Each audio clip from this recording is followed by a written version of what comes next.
ওই ম্যাডাম, দাঁড়ান। কি হলো, দাঁড়ান বলছি। What? How dare you talk to me like that? Way, বেশি না ইংলিশ ঝাড়বি না আমার সামনে। বড় এসেছে ইংলিশ ঝাড়তে। ও হ্যালো, কি বলছো তুমি এসব? তুমি জানো না উনি আমাদের কোম্পানির অনার, আর তুমি একটা সিকিউরিটি গার্ড। তোমার মধ্যে কি কোনো ভদ্রতা নাই? হ্যাঁ, নেই আমার মধ্যে ভদ্রতা।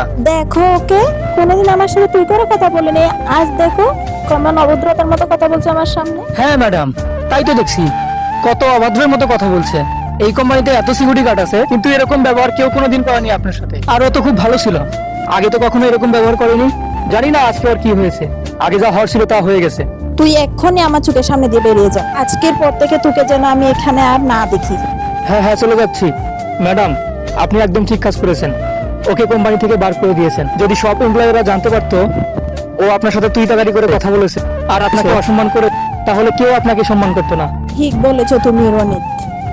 আচ্ছা তুমি যাও, আমি দেখছি কি করা যায়। ঠিক আছে ম্যাডাম। ডাক্তারবাবু, আমি আপনাকে অনুরোধ করছি, আমি আপনার সব টাকা দিয়ে দেবো, দয়া করে আমার মার চিকিৎসাটা বন্ধ করবেন না। আমি একটা না একটা ব্যবস্থা করবই।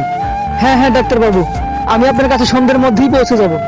ম্যাডাম, ওই গার্ড তো গ্রামে যাওয়ার জন্য কথা বলছিল। আমি এইমাত্র শুনলাম ও ডক্টরের সাথে কথা বলছিল, ওর মা খুব অসুস্থ। আচ্ছা, তাহলে আমি যেটাই ভাবছি সেটাই ঠিক নয় তো? ম্যাডাম কি ভাবছে এটা জানতে আমাদের চ্যানেলটিকে লাইক এবং সাবস্ক্রাইব করে পাশে থাকুন।